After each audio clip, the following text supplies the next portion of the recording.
Armenia and the EU, better member than partner? In the interview, the Armenian President Serzh Sargsyan. Mr. President, you've been traveling a lot through the EU. You've been to Brussels and to Berlin. Do you see Armenia's future in the EU? Armenia is a European state. We consider ourselves to be Europeans, even though many Europeans know little about us or even where Armenia is. For thousands of years, we've lived in the southern Caucasus. And we have, of course, some Asian roots. But we think of ourselves as Europeans. What exactly are you expecting from the EU? An association agreement? Creating a free trade zone in the future? We will soon start negotiating with the EU in conjunction with what's known as the Eastern Partnership. We want closer ties. We would like an association agreement with Europe. We would like to see visa regulations eased. I think that's very important because it will intensify contacts. Because, as one says, it is better to meet once than to talk 1,000 times. Our society would get the opportunity to get to know European values and customs. And I think we would profit from that.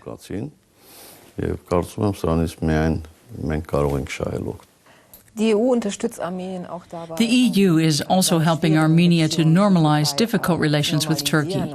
Last year, it looked like relations were about to improve, but now the process is at a standstill. Why?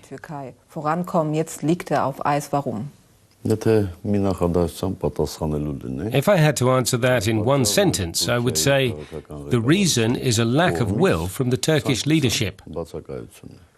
This could have different reasons.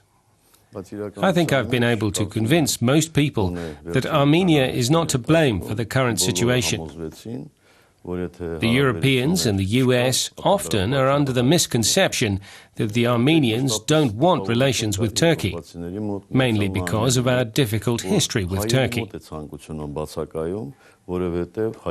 Turkey committed genocide against the Armenians and took a large part of Armenian territory. And this has created the impression that Armenians are not interested in having ties with Turkey. But we have stated that we won't make it a condition that Turkey recognize the genocide. You have already touched on an important and contentious issue with Turkey, the mass killings of Armenians 95 years ago that Turkey does not want to recognize as genocide. But Turkey has offered to establish a joint commission of historians and is now accusing you of stonewalling because you didn't agree to this commission of historians. It seems obvious that Turkey's proposal to start this commission is aimed at calling the genocide issue into question. They want to drag this out and, at the same time, show the world that they are doing their best to find out if, in fact, it was genocide. But this really isn't an issue for the historians. It's a task for politicians, not the historians. They should review it and then recognize it. And that will then take the burden of responsibility off their shoulders. Because we aren't saying that today's Turks are responsible for organizing the genocide.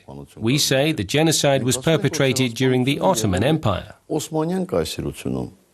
Your border to Turkey is closed. So is your border to Azerbaijan. Georgia and Iran are difficult neighbors. Would it not be more important to break out of this isolation than to fight with Turkey over the term genocide? But we aren't talking to Turkey about genocide. We said, let us initiate relations without preconditions. Let's open the borders and begin diplomatic relations. And then, as it is common practice in the rest of the world, we can start talking about different topics. But the Turks are coming with preconditions. They talk loudly about beginning Armenian-Turkish relations, but then connect progress with the question of Nagorno-Karabakh. You just mentioned Nagorno-Karabakh. Armenia fought a war for this territory, which is mainly inhabited by Armenians, but according to international law, belongs to Azerbaijan, an ally of Turkey. Is a solution in sight? I don't agree that the area belongs to Azerbaijan. International law specifies the right to self-determination. That means that a people can decide for themselves and unilaterally declare independence. But this conflict has been going on since the 90s. What could a solution look like? A logical solution must be found, one that will bring peace and stability to the region. The co-chairs of the OSCE's Minsk group have this solution. It is called the Madrid Principles. It has a threefold approach: refusing to use violence or threaten violence, territorial integrity, and the right of self-determination. With these three principles, you can solve the conflict. I say that because many people think that the principle of territorial integrity goes against people's right to self-determination. But that's not the case. The principle of territorial integrity applies to the relationship between two countries. The right to self-determination concerns relations between a country's people and the central authority that runs the state. I repeat, if territorial integrity means that borders will never change, then the Soviet Union would have never collapsed. Neither would Yugoslavia. And more than 200 independent countries would not be members of the UN today. What's your proposal? What should the first step be? Together with the government of Azerbaijan, we have to come up with concrete proposals for the steps needed from start to finish.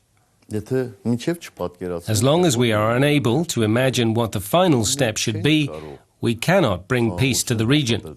You cannot simply take a first step and then everything else falls into place. And what would the first step be? The goal should be the free expression of will by the inhabitants of Nagorno-Karabakh. It is the people who should decide how they want to live. How real is the danger of a new conflict over Nagorno-Karabakh?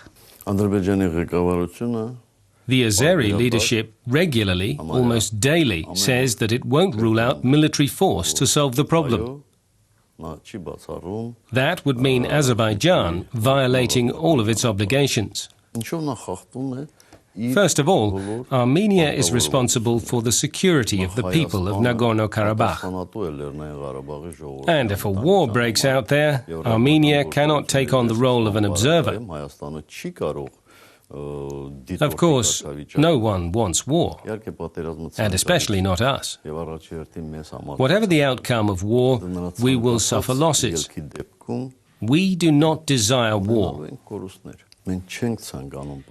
We want a peaceful solution to this immensely difficult problem. War is only justified in one single circumstance: if it is forced upon you and you have no other way out. Mr. President, thank you.